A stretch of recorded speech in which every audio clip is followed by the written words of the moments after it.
Nobody sells a princess unless they are terrified of the queen still breathing inside her. The words passed through the black market hall like a joke, and everyone laughed except Ethan Cole. He stood beneath a row of flickering red lights on Meridian 9, one hand wrapped around the strap of his battered tool bag, the other resting near the pocket where he kept the last of his repair credits. Around him, the station breathed like something old and sick. Air vents coughed steam. Neon signs buzzed in 6 alphabets. Somewhere above the ceiling plates, a coolant line ticked in a rhythm too close to a heartbeat. Ethan had come for a second-hand fusion regulator, nothing more. His ship, the Wren, was parked in Bay 17 with a failing heat coil, a cracked guidance lens, and just enough fuel to make one bad decision. Then the final cage rolled onto the auction platform. It was not really a cage. It was a clear force field box trimmed in gold, shaped almost like a throne if you squinted and hated beauty enough. Inside sat a young alien woman with skin the color of blue silver under moonlight, faintly metallic when the light moved across her shoulders and face. Her hair stopped at her jaw in a smooth, smoke-colored line, cut neat but uneven at the ends, as if someone had done it quickly and without kindness. Her eyes glowed softly through the dimness, pale and bright, like stars seen through winter glass.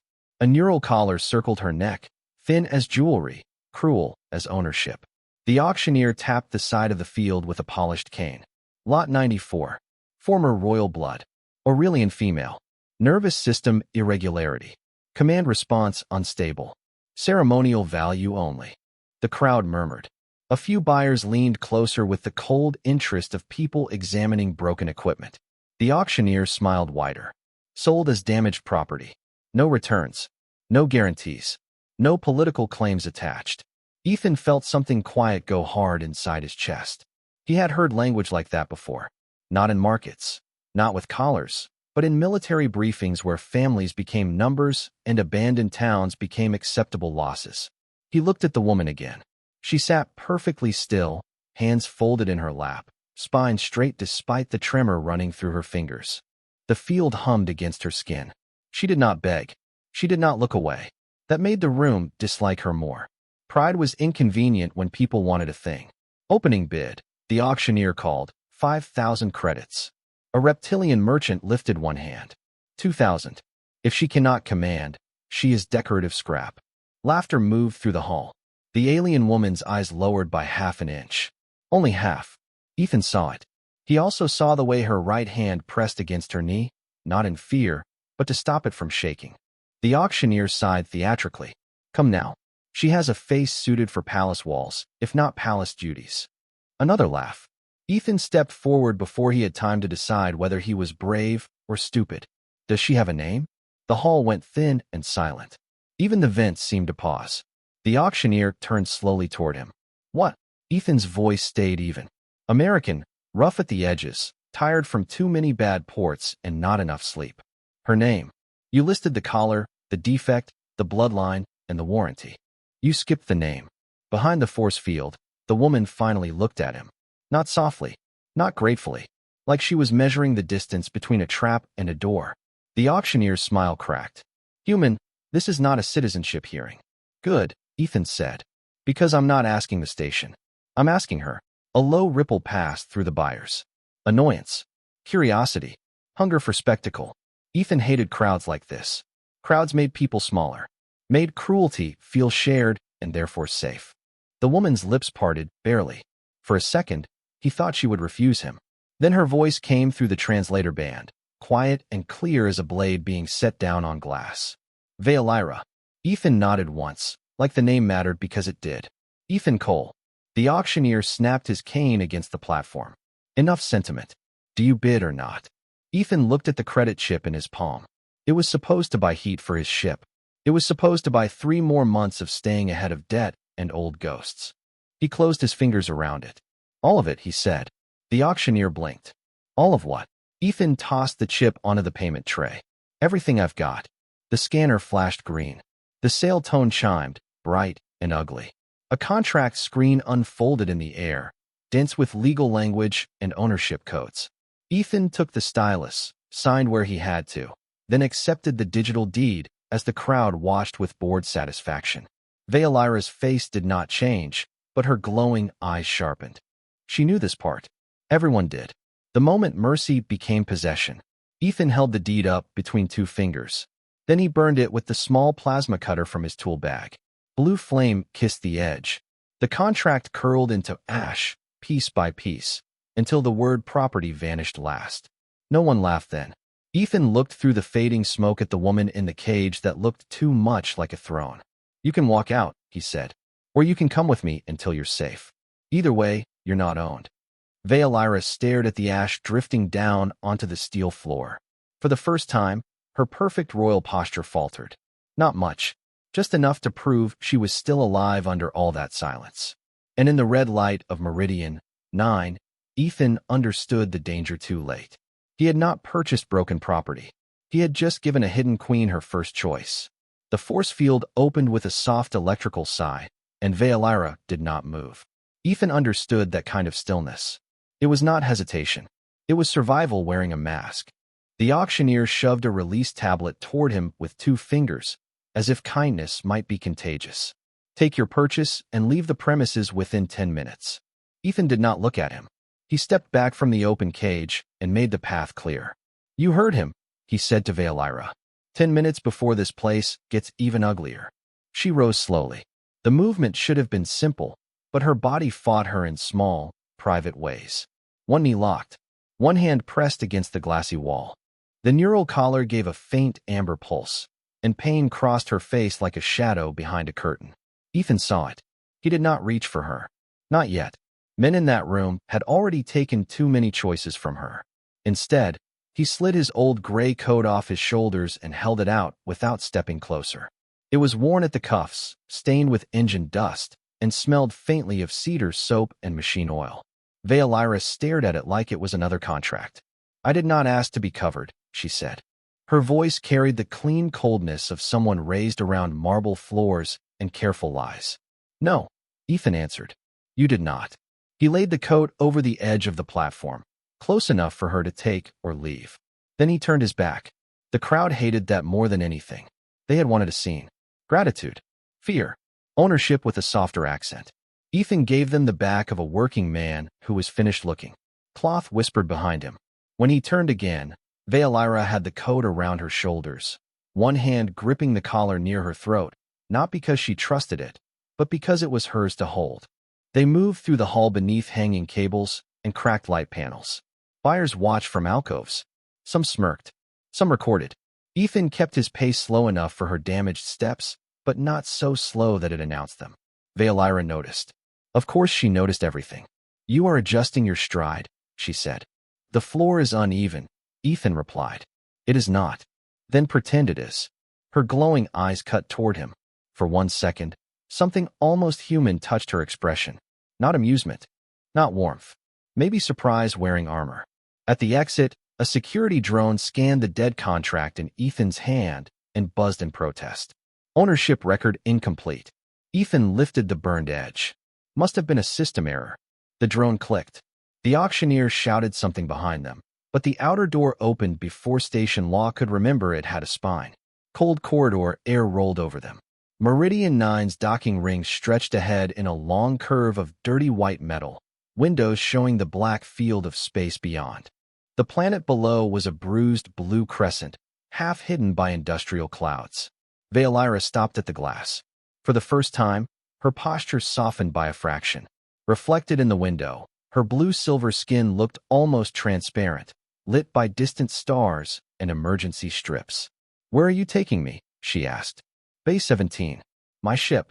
And after that?" "That depends on what you want after that." She turned to him fully. "No one pays everything they have and asks nothing." Ethan held her gaze. His eyes were tired, pale green, and without ceremony. "I am not no one." That answer did not comfort her. It unsettled her more deeply than a threat. The Wren waited behind a dented airlock door with its name painted in white letters that had peeled at the edges. It was not impressive. It looked like a cargo hauler that had survived by apologizing to gravity and making repairs with whatever fit. The boarding ramp lowered with a groan. Warm yellow light spilled out, weak but real. Veolira studied the ship as if assessing a political insult. "This vessel is dying." "Not dying," Ethan said, stepping onto the ramp. Just dramatic. Its heat coil is failing. He paused. You can hear that. I can feel the vibration pattern through the deck. Then you and the wren already have something in common. Both of you know exactly what is wrong and refuse to say it nicely. Veolyra did not smile, but her fingers relaxed slightly around his coat. Inside, the ship smelled like coffee, old metal, and dust warmed by failing vents. Ethan tapped the wall panel twice until the overhead lights steadied. Guest cabin is through there. Door locks from the inside. Food printer is terrible, but it has soup. Medical kit is in the cabinet. You can use any of it. She remained near the hatch. Where will you be? Engine crawl space. He lifted his tool bag, trying to make sure we do not freeze before morning. Her eyes narrowed. You would leave me alone on your ship? That was the idea. I could steal it. Ethan looked around at the patched ceiling, the flickering console, the exposed wiring near the floor. Then I would respect your optimism. Silence settled between them, thin and fragile. Veolyra stepped inside at last. The hatch closed behind her with a low seal, cutting off the market noise. Ethan moved to the corridor and opened the cabin door without entering. He set a sealed water pouch and a heating blanket on the floor just outside, then backed away. Veolyra watched every inch of the motion. Why do you keep refusing to touch what you bought? She asked. Ethan's jaw tightened, not in anger, but in memory. Because I did not buy you. The station record says otherwise. The station record can choke on vacuum. Her breath caught, almost too quiet to hear. For a moment, the royal mask slipped and showed the exhausted woman beneath it. Not weak, not broken, just tired of being translated into value. Ethan turned toward the engine bay. Get some rest, Veolyra. He said her name carefully, like returning something stolen. Behind him, her voice came softer. Human. He stopped. Ethan, he corrected. A pause. Then, barely above the hum of the ship, she said, Ethan, if this is a trick, I will know. He nodded without turning. Good. In the engine crawl space, he lay on his back beneath a panel of sparking wires, hands already black with grease. Above him, through the thin walls of the wren, he heard the guest cabin door close. Then the lock clicked from the inside. He smiled faintly at the sound. Not because she trusted him. She did not. But because, for the first time since the auction platform, the choice had been hers. Veolyra did not sleep. The cabin was small, barely 8 feet across, with a narrow bunk bolted to one wall and a round window fogged at the edges from the failing heat system. Ethan had left the lights low. Not dark enough to frighten. Not bright enough to interrogate. She hated that she noticed the difference. The door lock showed green from her side. Manual release. No override flashing beneath it. No hidden ownership command in the panel. She checked twice anyway, then a third time with the sliver of polished metal she had kept tucked inside her sleeve since the auction house. It had once been part of a ceremonial hair clasp. Now it was a tool, a mirror, and if necessary, a warning. The room held no chains. That should have comforted her. It did not. Captivity had taught her that the first room without chains was often the room where someone wanted gratitude to become a leash. She sat on the edge of the bunk with Ethan's gray coat still around her shoulders, listening to the wren tremble around her. The ship had a personality. Old frame. Uneven thrust alignment. Heat coil stuttering every 19 seconds. Coolant pump overworked. Guidance lens cracked on the starboard side, unless the vibration pattern was lying. Veolyra closed her eyes and let the sounds map themselves in her mind. Machines were honest. They complained before they failed. People smiled. A soft knock touched the door. Not a command. Not a key code. 2 knuckles against metal. She stood too quickly, and pain sparked down her legs in a clean white line. The neural collar answered with an amber pulse. Her breath stopped in her throat. Veolyra, Ethan said from the corridor. I am leaving food outside. You do not have to open the door. She waited. The floor creaked as he crouched. Something light touched the ground. Then his steps moved away. No pause. No listening. No performance of patience. She waited another full minute before opening the door by 1 inch. A tray sat on the floor. Soup in a sealed cup. Protein bread. A small packet of electrolyte salts. Beside it was a handwritten note on a torn maintenance tag. Food printer makes bad soup. Salt helps. Sorry in advance. Veolyra stared at the note longer than the food. The letters were uneven, blunt, very human. No honorific. No demand. No attempt to sound noble. She picked up the tray and closed the door. The soup was terrible. Too thick. Too salty even before the packet. She drank all of it anyway because warmth spread through her hands, then her chest, and for a few minutes the tremors eased. Outside, a tool dropped with a dull clang, followed by Ethan muttering something about old bolts and bad decisions. She found herself listening, not because she cared, because knowing where he was made the room safer. Hours passed in the colorless way of station night. Meridian 9 rotated beyond the window, its docking lights blinking like tired eyes. Veolara removed the coat at last and folded it with more care than she intended. That was when she saw the inner pocket. A small photograph had slipped halfway out. 3 people stood under a blue sky on Earth, or what she assumed was Earth. Ethan was younger in the image, clean-shaven, wearing a flight jacket and a smile that had not yet learned caution. Beside him stood an older woman with the same pale green eyes, and a little girl missing one front tooth, laughing at something outside the frame. Veolara touched nothing else. She returned the photograph exactly as she found it. A man with ghosts, then. Not a savior. Not a collector. A man already carrying weight. The cabin suddenly felt less like a holding cell and more like a borrowed corner of someone else's grief. At dawn cycle, the heat died. The lights blinked once, twice, then settled into emergency blue. Cold slid through the ship fast, thin as knives but quiet. Veolara stood and reached for the wall, pride arriving a second before balance. Her knee betrayed her. She caught herself against the bunk, teeth clenched until the pain passed. In the corridor, Ethan swore softly, then louder when a panel sparked. "Veolara, stay in the cabin," he called. Heat coil dropped out. "I am fixing it."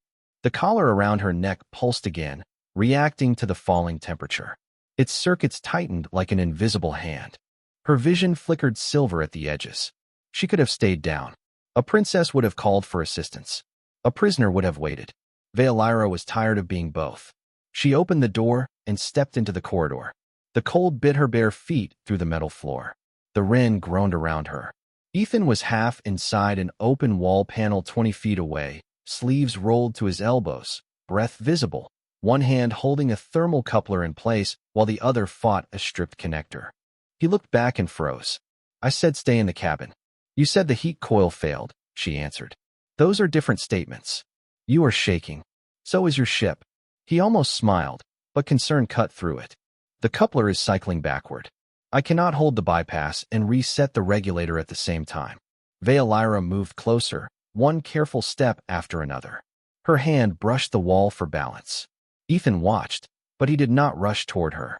She respected him for that, and disliked him for making respect possible. "Open the lower access board," she said. "The regulator is not the problem.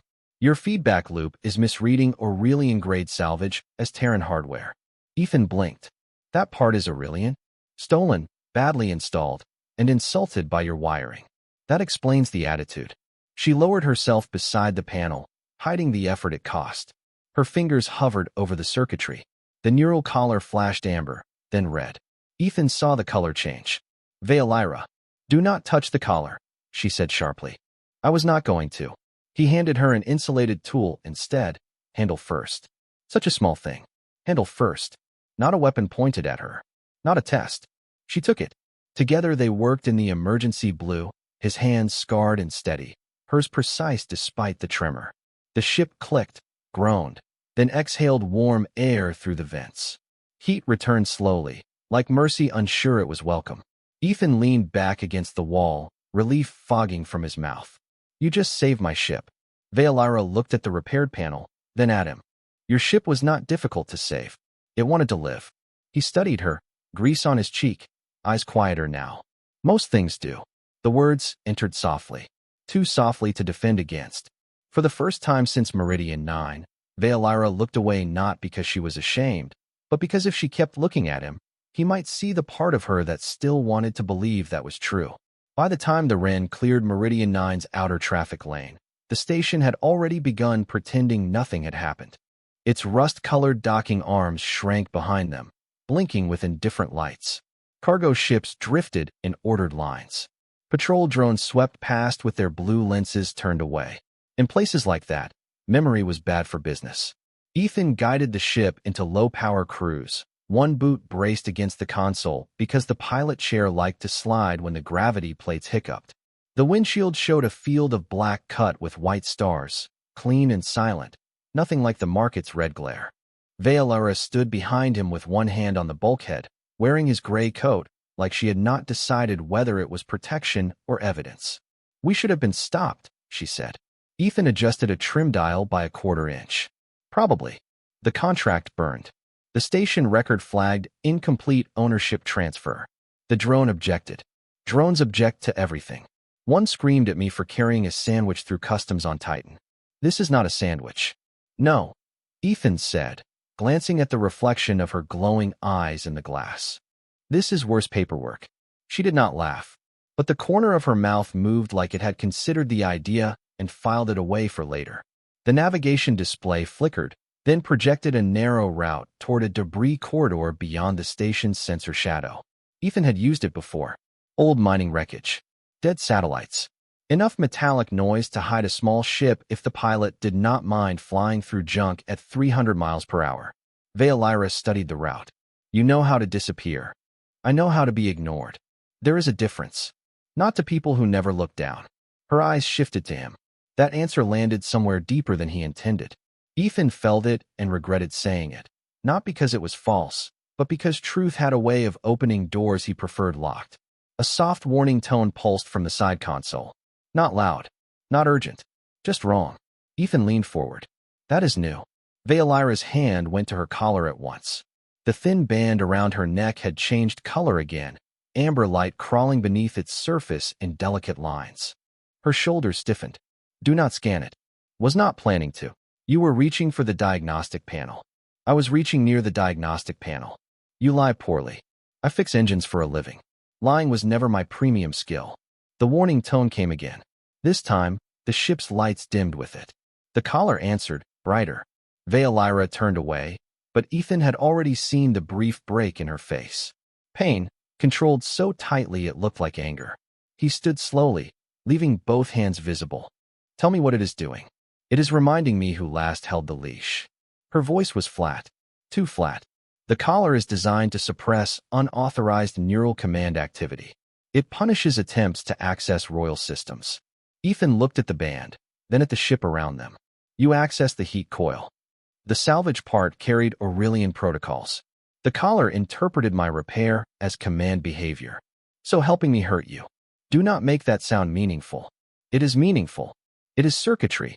Sometimes circuitry tells the truth faster than people. Veolara looked at him then, sharp enough to cut conversation in half. "You want to know what I am?" Ethan shook his head. "No. I want to know whether that thing is going to injure you because you saved my ship." She blinked once. The answer had not matched the question she expected. Behind her eyes, he saw calculations rearrange themselves. Suspicion looking for a place to stand. "It will settle," she said. "Eventually." The collar pulsed red. Her fingers tightened against the bulkhead. Ethan did not ask again. He walked to the storage locker, pulled out a compact medical scanner, and placed it on the floor halfway between them. "You can use it yourself. I will turn around." A Terran scanner cannot read Aurelian neurostructure. It can read heat, pulse, electrical stress, and whether someone is about to collapse in my hallway. I do not collapse. The floor will be relieved. She stared at the device, then at his turned back. The ship hummed around them, old and patient. After a long silence, he heard the scanner lift from the floor. Its soft chirps filled the corridor. Ethan watched the starfield through the cockpit glass and did not turn, though every instinct built by years of emergency repairs told him to look at the failing system. Veolara's breathing changed. Once, twice. Then the scanner stopped. "There are secondary filaments beneath the collar," she said quietly, threaded under the skin. Ethan kept facing forward. "Can they be removed?" "Not without triggering a deeper lock." "Who put it there?" The pause was long enough to answer before she spoke. "My own court." The ship seemed to grow quieter. Even the vents lowered their voice. Ethan closed his eyes for half a second. He had expected criminals. Traitors. A rival family. Not that. Never that, though he should have. Cruelty often wore uniforms better than thieves did. "They told the outer systems I was damaged after a diplomatic seizure," Veolara continued. that my command instincts became unstable, that my body could no longer carry the crown pulse safely. They declared me unfit, then movable, then disposable. Ethan turned only when she did not tell him not to. She stood beneath the corridor light, blue-silver skin washed pale by the scanner glow, chin lifted with royal discipline, and eyes bright with something too old to be fear. Were they telling the truth? He asked. About the damage? Her hand touched the collar, softer now. They caused it. The words did not break. That made them worse. Ethan said nothing. He had learned that some confessions were not bridges. They were wounds briefly uncovered so the air could prove it was not another blade. Veilira looked toward the cockpit window. There is a signal beneath the lock. Ancient. Biological. My line carried it for 900 years. My ancestors called it the crown pulse. It was never meant to control people. It was meant to bind ships, archives, defense grids, and oath systems to a living sovereign so no machine could be stolen by force. Ethan understood the shape of it now. Not magic. Not myth. A biometric key written into a nervous system and wrapped in ceremony until politics called it divine. And your court locked it inside you. They could not remove it without proving I was still the rightful heir. So they made everyone think you were broken. Broken things are easier to sell than queens. The sentence hung in the narrow corridor, colder than the dead heat coil had ever been.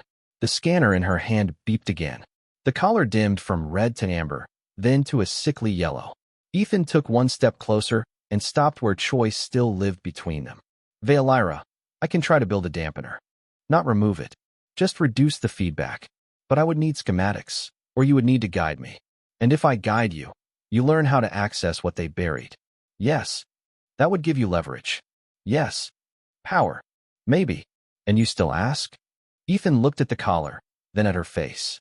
I am not asking for the key to a throne. I am asking how to stop a lock from hurting someone standing in my ship. For a long moment, Veilira said nothing.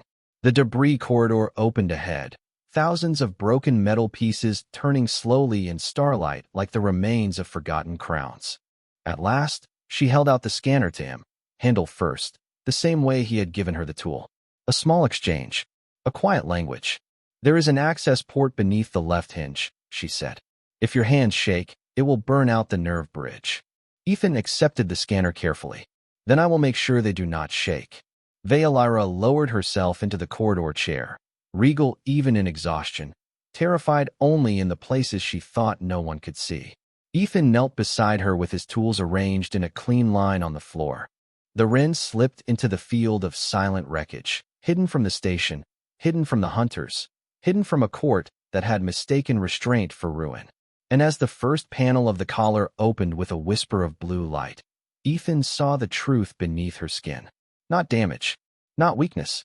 A crown held prisoner, waiting for one honest hand to touch the lock and not the throne. The first hour inside the debris corridor passed in blue light and held breath. Ethan worked on the collar with the care of a man disarming a storm. The wren drifted among dead satellites and broken mining frames, its hull lights dimmed to a whisper, its engines cycling low enough that the floor only trembled when larger pieces of wreckage turned past the windows. Veilira sat in the corridor chair with her hands folded in her lap, fingers still except when the collar pulsed. Each pulse made the small muscles along her jaw tighten. Each time, Ethan paused until her breathing settled. He did not tell her to be strong. He seemed to understand that she had spent her whole life being strong for people who used it against her. Left hinge is open, he said softly. I see 3 filament bundles. Do not touch the silver one. The silver one is humming. That is why you should not touch it. Noted. His tools moved beneath the thin ring of metal, tiny clamps, fiber probes, a hand lens scratched down one side. The smell of warm circuitry mixed with the sharper scent of antiseptic gel. Veilira watched his hands because hands revealed more than faces. Palace hands had always moved with ownership. Physicians who spoke gently while obeying cruel orders. Courtiers who bowed before placing signatures on her confinement. Guards who avoided her eyes while locking doors. Ethan's hands did something different. They asked permission even when his mouth was silent. You have done this before, she said. Worked around bad wiring? Worked around something designed to hurt the person it claimed to protect. His hand stilled for half a second. Yes. The answer had a door inside it, and he did not open it. Veolira did not push. Outside the window, a shattered solar mirror rotated slowly, catching a distant star and throwing pale bands of light across the corridor. For a moment, those bands moved over Ethan's face. He looked older in them, not by years, by losses counted in quiet rooms. "The photograph in your coat," she said. He did not look up, but the tool in his hand stopped moving. "You found it." It fell from the pocket.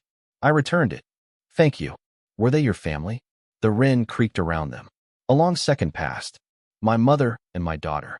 Veolira felt the shape of the missing name and did not step on it. "Where are they now?" Ethan adjusted a fiber clamp, too carefully. "My mother passed 3 years ago. My daughter is on Earth with her aunt." "Safer there." "Safer than with you?" "Most people are." His voice held no bitterness. That made it worse. Veolira studied him in the dim light. The human who had burned her ownership papers. The mechanic with a dying ship. The father who carried a photograph close enough to his heart for the edges to soften. "You left her."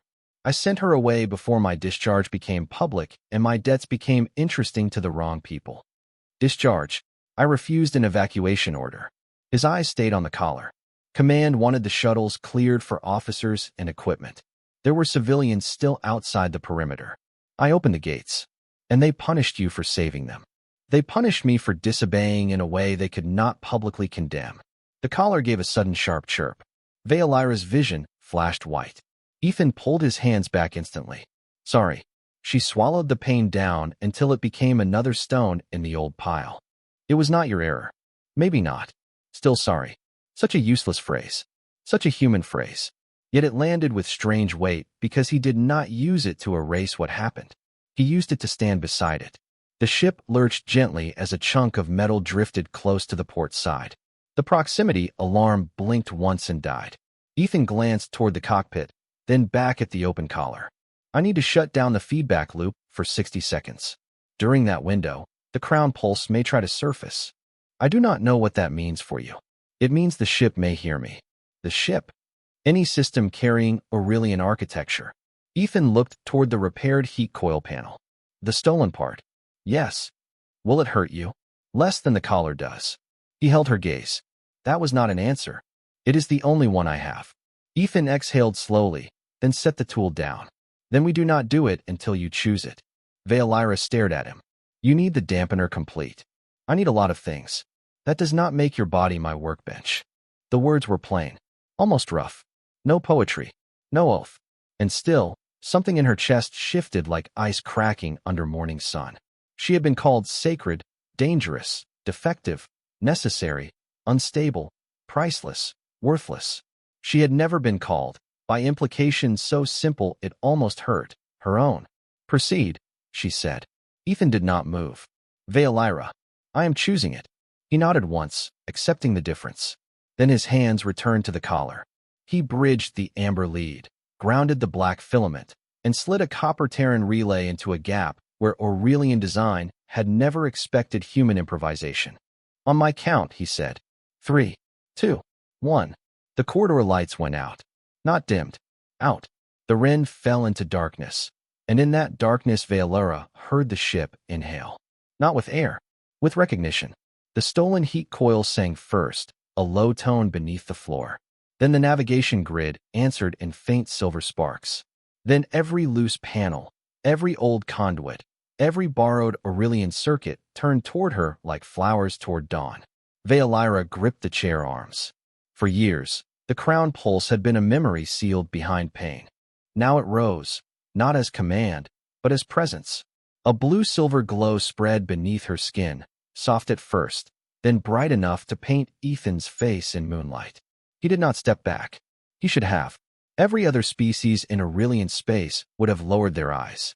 Every conditioned mind would have felt the ancient instruction to kneel, obey, surrender judgment to the sovereign pulse. Ethan only looked at her with wonder and concern. Not worship, not fear. Just Ethan. "You are not affected," she whispered. "By what?" "Me." The emergency lights returned in a faint amber wash. The collar's pulse softened for the first time, the red fading to gold, then to a quiet blue. Ethan checked the scanner, then allowed himself one tired smile. That did it. Feedback is down by 40%. Veolira barely heard him. Her pulse was still in the walls. The ship was still listening. And the human kneeling beside her was not kneeling to her. He was kneeling because the work was delicate, because the floor was where the tools were, because to him a queen in pain was still a person before she was a throne. She looked toward the window where the debris field drifted silent and cold. My court was afraid of this, she said. Ethan closed the collar panel without locking it. Afraid of your signal? No, her glowing eyes moved back to him.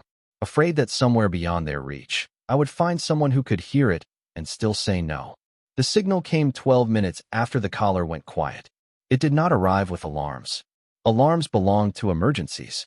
This arrived like authority, smooth and cold, sliding through the Wren's patched antenna array as if the old ship had already agreed to obey.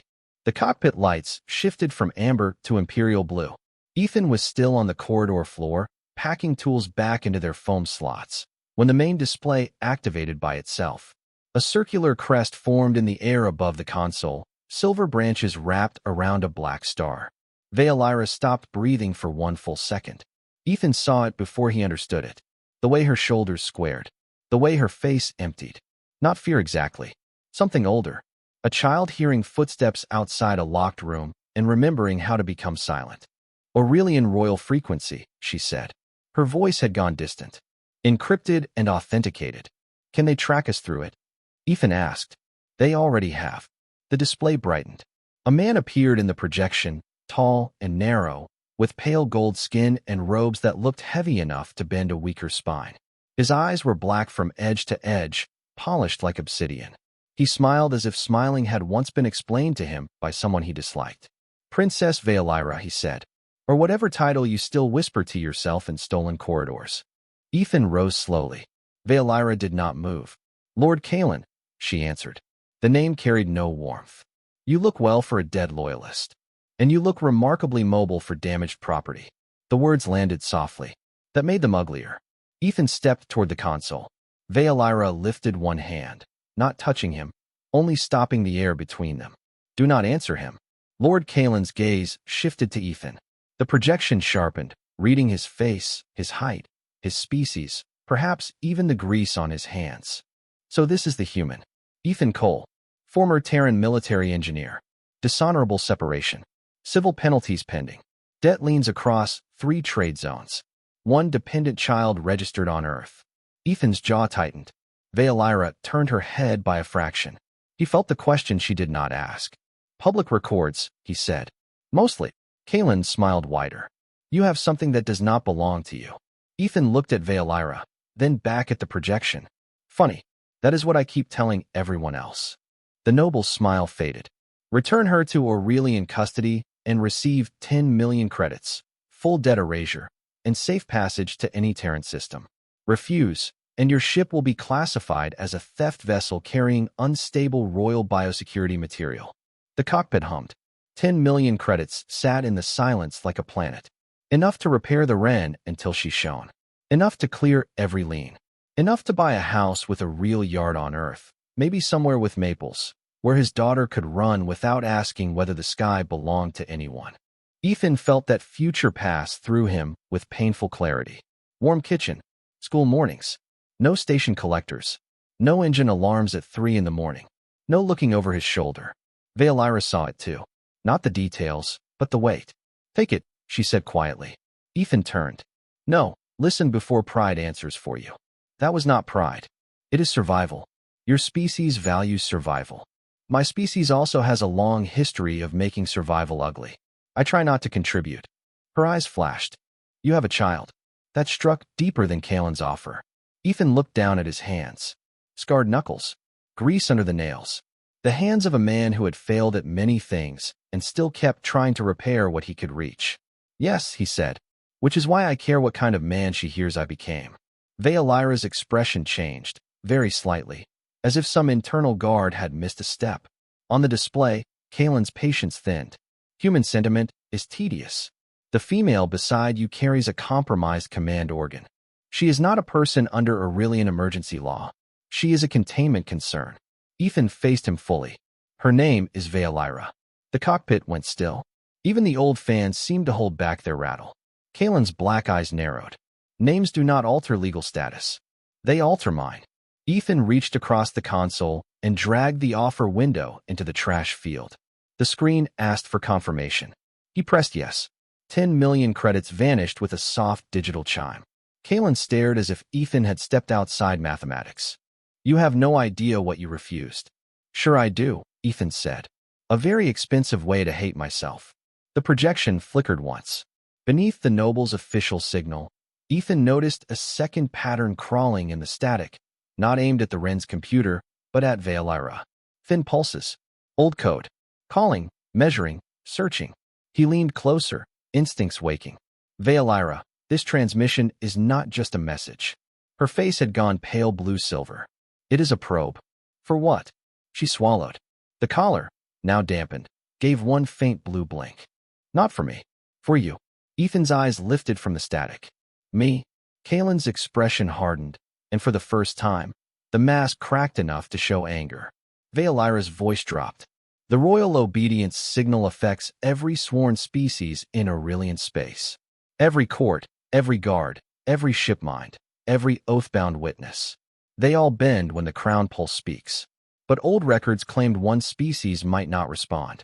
Ethan looked at her. The debris field slid silently beyond the glass. Thousands of dead machines turning in the dark. Humans. Yes. The word was almost a confession. I allowed myself to move through black market routes because each sale widened the search. I needed proof that an unbound witness existed. Someone who could stand near the crown pulse and still choose freely. The cockpit felt smaller. Ethan remembered the auction. The way she had watched him burn the deed. The way she had studied every refusal to claim her. You were testing the buyers. I was testing the universe, she said. Her voice did not shake, but the glow in her eyes softened with shame. And it kept failing. Kalen cut in, sharp now. Enough. His calm had burned away. Human, you are being used by a desperate relic of a dead line. Ethan did not look at him. Did you choose me? He asked Veilira. She held his gaze. No. I hoped for anyone. You were the first part of creation that did not reach for a leash. That answer should have made him angry. Maybe it would later, when fear had more room. But in that moment, Ethan only heard the exhaustion beneath it. The terrible loneliness of a queen who had reduced hope to an experiment because trust had become too dangerous to survive. Kalen's projection began to distort. Last opportunity. Surrender the asset. Ethan turned back to the console. Transmission rejected. You will be erased from every safe port within 12 systems. I have been unpopular before. Your daughter will learn what your choices cost. Ethan's hand stopped above the cutoff key. The cockpit temperature seemed to drop 10 degrees. Veilira stepped forward, her blue-silver glow rising so suddenly the console shadows bent away from her. Threaten him again, she said, calm as starlight over a grave. And when I return, Mercy will have to argue very hard for you. Kalen went silent. For one breath, the hidden queen was not hidden at all. Then Ethan pressed the key. The projection vanished. The cockpit fell back into ordinary darkness, with only the stars and the tired hum of the Wren between them. Veilira's glow faded. She gripped the back of the pilot chair, not from weakness, but because the truth had weight. I should have told you, she said. Ethan nodded. Yes. The word hurt her more than accusation would have. He looked at the dead display, then at the navigation map where 3 unknown contacts had appeared at the edge of sensor range. But you told me now. Does that change anything? Ethan watched the contacts grow brighter, hunters or couriers or worse. Then he reached for the controls and angled the Wren deeper into the debris field. It changes what I know, he said. Not what you are. Veilira stood beside him in the cockpit glow. No collar command, no throne, no court. Only a woman made dangerous by truth and tired of being owned by lies. Outside, the wreckage closed around them like a storm of broken crowns, and for the first time, she did not feel entirely alone inside it. The 3 contacts did not chase like pirates. Pirates were loud. Pirates burned fuel and shouted demands through open bands because fear was part of their business. These ships moved without noise, without waste, slipping between pieces of wreckage with mathematical patience. Ethan watched them through the sensor overlay, his left hand steady on the flight controls, his right adjusting the Wren's thrust profile by tiny degrees. Every correction mattered. One wrong burst, and a dead mining frame would scrape the hull open like a can of soup. They are not bounty hunters, Veolyra said. She stood beside the pilot chair, one palm pressed against the console to feel the ship's tremor. The collar at her neck glowed a quiet blue now, no longer screaming, only waiting. Court vessels? Ethan asked. Worse. Both ships. Their pilots are not loyal to Lord Kalen. They are loyal to the command structure he stole. Can they be talked down? Not while his authority seal outranks my silence. Ethan guided the Wren under the shattered spine of an or refinery. Metal passed above them, so close the proximity meter flashed white. Then we make them lose interest. They will not. I am extremely uninteresting when motivated. The corner of her mouth moved again, that almost smile that never quite arrived. Then the ship shuddered. Not from impact. From interruption. The navigation grid dimmed, and a clean Aurelian symbol appeared in the center of the display. Access denied. Ethan frowned. That is new and rude. Veolyra's eyes sharpened. They are using the salvage component against us. The heat coil answered their fleet handshake. My stolen part is betraying us. Your stolen part is homesick. Great. I finally meet a sentimental appliance. Another pulse moved through the console. The Wren's engines dropped to half power. Beyond the window, the debris field began to drift faster around them, not because the wreckage moved, but because the ship no longer had enough thrust to keep her line. Ethan tightened his grip. Veolyra, I am losing control. She looked at the display, then at the collar, then at him. A decision passed behind her glowing eyes, swift and terrible. There is a way to override them. Tell me.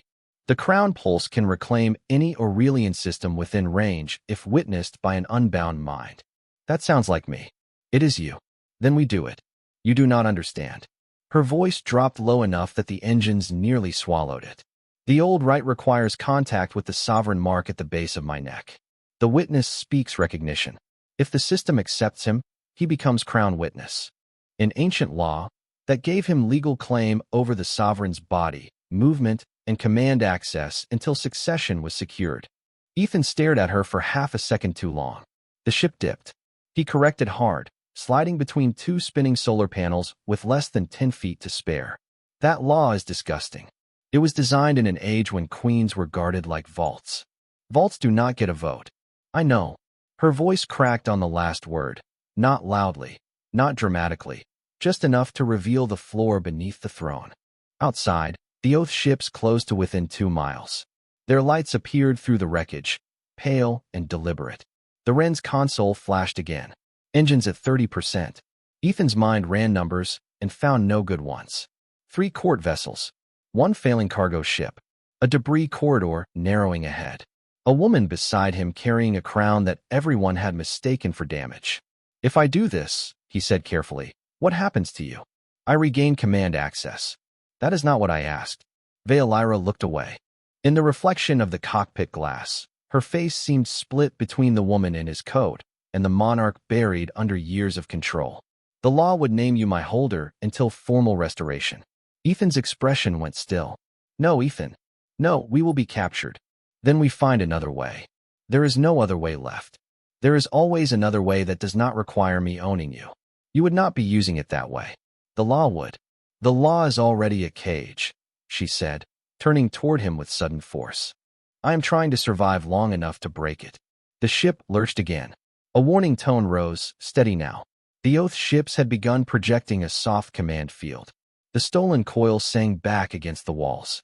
Veolyra flinched as the crown pulse stirred beneath her skin, blue-silver light moving along her throat and jaw. Ethan saw pain return to her eyes. He hated the helplessness of watching it.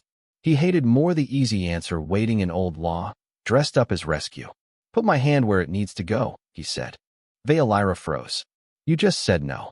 I said no to ownership, not to helping. The right does not know the difference.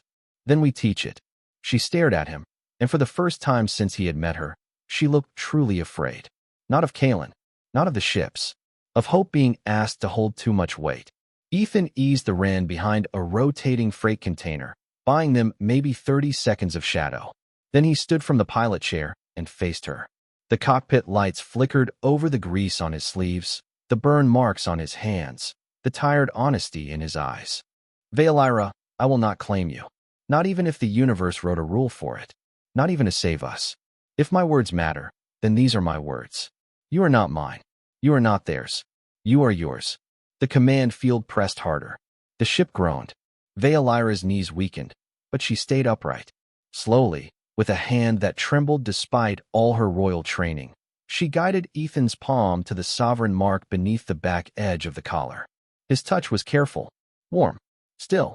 The mark lit beneath his hand like a star waking under ice. The console demanded recognition. Ethan leaned close, not to possess, not to command, but to be heard by whatever ancient machine still believed freedom needed a master. I witness Veilira of Aurelian, he said, voice rough and clear. I recognize her sovereignty. I refuse all claim. The cockpit went silent. The warning tone stopped. The engine stopped. Even the debris beyond the glass seemed to pause in the dark. Then the system answered in a language older than the court that had corrupted it. Recognition incomplete. Claim required. Ethan's jaw tightened. No, Veilira whispered. Ethan, it will not accept. Then it can listen better. He kept his hand steady over the mark, feeling the pulse beneath her skin, not as power, not as invitation, but as a heartbeat trapped inside a law. I refuse claim, he said again. I refuse ownership. I refuse custody. I refuse every right that takes one choice from her. I stand witness only because she asked me to stand. The blue-silver light surged. Veilira gasped, and Ethan almost pulled away, but her hand closed over his wrist, not trapping him, anchoring herself. The console flickered. Recognition conflict. Ancient law searched him and found no obedience. No hunger. No hidden command. Only refusal, stubborn and human, planted like a flag in the machinery of empire. The display changed. Claim rejected. Consent verified. Sovereign restored. The Wren's engines roared back to life. Not half power. Full. The stolen heat coil no longer hummed like a traitor. It sang like a bell. Outside, the three Oath ships faltered, their pursuit lines collapsing as Veilira's crown pulse moved through the debris field in a wave of blue-silver light. She stood taller beneath Ethan's hand, not because he held her up, but because something inside her had finally stopped kneeling. Release the command locks, she said, and her voice was quiet enough to be human, powerful enough to be obeyed. The Oath ships lowered their lights. One by one, their weapons systems powered down, not broken, not defeated, simply freed from the stolen seal. Ethan removed his hand the moment she no longer needed it. That mattered. She noticed. Of course she noticed. Veilira turned to him, eyes bright with the reflection of every star the cockpit could hold. You refused a crown, she said. Ethan sank back into the pilot chair, breathing like a man who had just argued with history and was surprised history blinked first. No, he said, guiding the Wren out of the debris shadow and into open space. I refused a leash. Behind them, the Oath ships drifted in silence. Ahead, the route to Aurelian space burned onto the navigation map in silver lines. Veilira stood beside him, no longer hidden from the ship, no longer hidden from herself. And somewhere deep in the Wren's old frame, every stolen Aurelian circuit kept repeating the same impossible truth. The Queen had returned because a human had been offered power over her and chose mercy instead. The route to Aurelian space appeared on the Wren's navigation screen like a sentence no one in the galaxy had expected to read again. Sovereign corridor open. Royal return authorized. Ethan stared at the words while the old ship adjusted course by itself, smoother than it had ever flown for him. The stolen heat coil was no longer fighting the controls. The guidance grid no longer stuttered. Every Aurelian part hidden inside the battered cargo hauler had recognized Veilira and, with almost embarrassing enthusiasm, decided to behave. Your ship likes me, she said. Ethan glanced at the console as another system error quietly corrected itself. My ship has terrible judgment. It chose you. Exactly. This time, Veilira almost smiled fully. Almost. Then the starfield ahead folded into a silver lane, and humor left the cockpit. Aurelian space opened around them in layers of pale blue light. Defense beacons the size of skyscrapers turned silently in orbit. Archive moons glittered with data towers. Beyond them waited the homeworld, Oral, wrapped in white clouds and rings of artificial dawn. Ethan had seen 100 planets from cockpit glass, mining worlds, military rocks, Earth, once, from low orbit, bright and impossible. But Oral looked less like a place and more like a memory carved into light. Veolyra stood very still. The glow beneath her blue-silver skin had softened, but her eyes reflected the planet with a brightness that did not belong to technology. "How long has it been?" Ethan asked. 3 years, 7 months, and 11 days. No hesitation. Some numbers lived in bone. A transmission request appeared. Then another. Then 50. The screen filled with seals, banners, military codes, religious identifiers, emergency councils, old allies pretending they had never left. Ethan muted all of them. Veolyra looked at him. "That may be considered rude." "Good. They can form a committee about it." A small breath escaped her. Not laughter. Something closer to relief. Then one signal overrode the rest. The black star crest of Lord Kalen returned, but this time the projection was unstable. His face appeared over the console, stretched by interference from Veolyra's restored command field. "This return is unlawful," he said.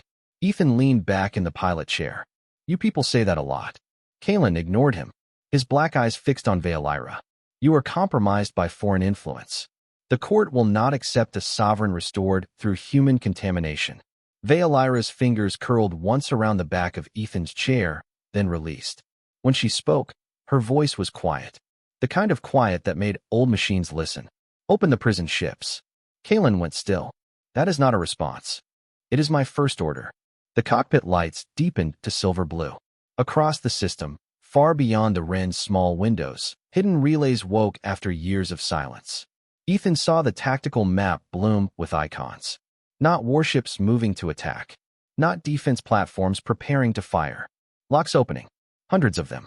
Vaults, detention barges, sealed medical wards, oath-bound crew compartments, all tied to emergency decrees written under Kalen's stolen authority.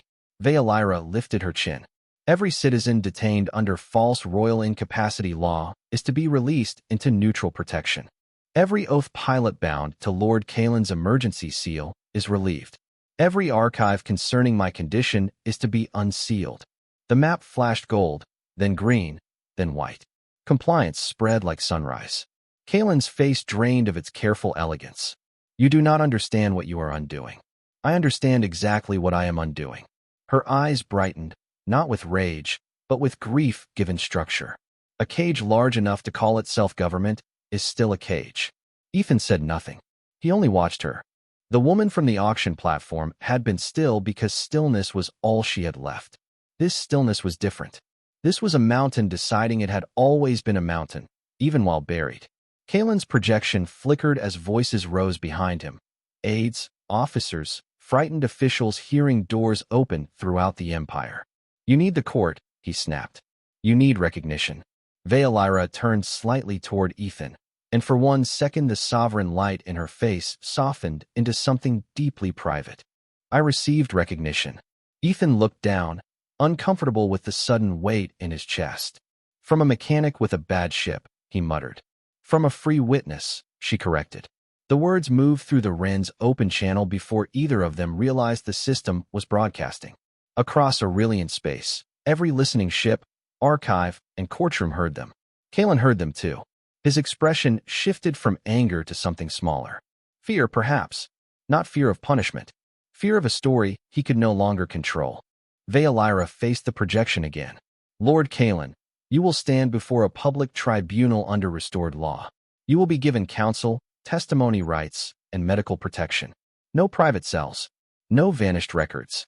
No ceremonial cruelty hidden behind protocol." Ethan turned slightly. He knew what it cost her to say that. He saw it in the set of her shoulders. She was choosing justice while the wound was still fresh. Kalen's lips parted. "You would spare me?" Veolyra's glow dimmed by one shade, becoming colder, clearer. "No. I would spare my people from becoming you." The projection failed. Not cut off. Failed, as Kalen's stolen seal lost the last system willing to carry his voice. Silence filled the cockpit. Then the forward glass brightened with motion. One by one, ships began appearing around the Wren. Not to surround it, to escort it. Small civilian craft first. Then oath ships with their lights lowered in respect. then medical barges, archive vessels, defense cruisers, all forming a corridor toward Oral. Their hulls reflected Veolira's blue-silver pulse until space itself seemed to remember her name. Ethan swallowed. That is a lot of traffic. They are not here for traffic. Right. He shifted in the chair, suddenly aware of the grease on his sleeve and the cracked patch on his boot. For the record, I am underdressed for a royal comeback. Veolira looked at him, and this time, the smile arrived. Small, tired, real. So am I. The Ren descended through Oral's upper atmosphere with 1,000 ships behind it and no weapons raised. White clouds opened beneath them. Towers of crystal and dark stone rose from the capital city, catching dawn on their edges. At the center stood the royal landing terrace, empty for the first time in years, waiting like a held breath. As the landing struts touched down, Ethan reached for the engine cutoff. His hand hesitated. What happens now? Veolira looked through the glass at the palace that had betrayed her and the people who had waited without knowing whether hope was treason. Now, she said, I stop hiding. The hatch opened. Cold morning air rushed in, clean and thin, carrying the sound of thousands gathered beyond the terrace gates. Veolira stepped onto the ramp. Her legs trembled once. Ethan saw it. He moved close, not touching, just near enough for her to choose. After a second, her hand found his forearm, not as a queen claiming support, not as property seeking permission, as a person accepting steadiness from another person. Together, they walked down the ramp into the silver dawn. The crowd fell silent when they saw her. Not perfect, not untouched, not the flawless icon they had been told to mourn or fear. She wore a human mechanic's gray coat over damaged royal skin, a loosened collar at her throat, and the light of a crown no prison had managed to kill. Then the first Oath ship lowered its nose. Then another. Then the palace gates opened from the inside. Veolira did not raise her voice. She did not need to. I am here, she said. And the entire capital, at last, believed her. The palace gates opened without music. No horns. No anthem. Only the sound of old crystal doors sliding apart after years of being sealed by lies. Ethan walked half a step behind Veolira as they entered the royal hall, his boots leaving faint dust marks on a floor polished enough to reflect the sky. He noticed that immediately and almost apologized to the building. The hall was enormous, higher than any cathedral he had seen on Earth, with silver trees grown from living metal along the walls and a ceiling that showed the morning above Oral in real time. Thousands of citizens watched from the lower terraces. Officials stood in silent rows. Some lowered their eyes. Some wept without sound. Some looked as if they were seeing a ghost and a verdict at the same time. Veolira did not hurry. Each step cost her something. Ethan saw it in the careful timing of her breath, in the way her fingers tightened once around the edge of his gray coat, still resting on her shoulders. The neural collar had been opened, but not removed. She had insisted on wearing it into the hall. Not as shame, as evidence. At the center of the chamber stood the throne, carved from dark glass and pale stone, beautiful in the way a mountain was beautiful. It did not look comfortable. Ethan decided that was probably the point. Veolira stopped before it and turned to face her people. The hall became so quiet that Ethan could hear the small cooling fan inside his wrist scanner. She reached up, unfastened the loosened collar, and held it in both hands. For a moment, the blue-silver light beneath her skin flickered. Then she placed the collar on the floor at the base of the throne. The sound it made was small. Metal on stone, barely more than a click. Yet the entire hall seemed to feel it. This was placed on me in the name of protection, she said. Her voice carried through the chamber without strain, picked up by systems that had waited years to obey the rightful signal. It was defended in the name of order. It was hidden in the name of mercy. She looked across the officials, the soldiers, the citizens, the open archives now projecting recovered records into the air like pale windows of truth. A cage does not become kind because it is built by frightened hands. Ethan stood still. He had heard commanders speak, politicians speak, grieving parents speak. Veolira sounded like none of them. She did not sound triumphant. She sounded exact, like someone returning every stolen word to its proper weight. Lord Kalen was brought before the public tribunal platform without chains, surrounded by recorders, counsel, and medical attendants. He looked smaller under honest light. Veolira did not look at him for long. That, Ethan thought, was the first real sign of power. Not the ability to stare down an enemy, but the ability to stop letting him be the center of the room. No one disappears today, she said. No private punishments. No inherited silence. Every charge will be spoken. Every defense will be heard. Every record will remain open. A murmur passed through the hall, not outrage, but disbelief learning a new shape. Ethan felt his throat tighten. This was not the ending people expected. No dramatic revenge. No empire washed clean in one order. Just law returned to daylight. Just dignity, slower than anger and harder to corrupt. Veolyra turned then, and for the first time, she looked at Ethan in front of everyone. The court will recognize Ethan Cole of Earth as free witness to the restoration, she said. The title moved through the chamber in bright text, translated into dozens of languages. Ethan blinked at it. That sounds expensive, he muttered under his breath. Veolyra's eyes softened. It means no claim binds you here. No oath owns you. No crown commands you. He glanced at the thousands watching. Good. Because I still owe a docking fee on Meridian 9. A sound moved through the nearest row of citizens before they could stop it. A laugh. Quiet, startled, alive. Veolyra heard it and smiled. Not the almost smile from the ship, but something warmer and braver because it had survived being impossible. Then she turned to the throne. Every person in the hall seemed to lean toward the moment. Ethan expected her to sit.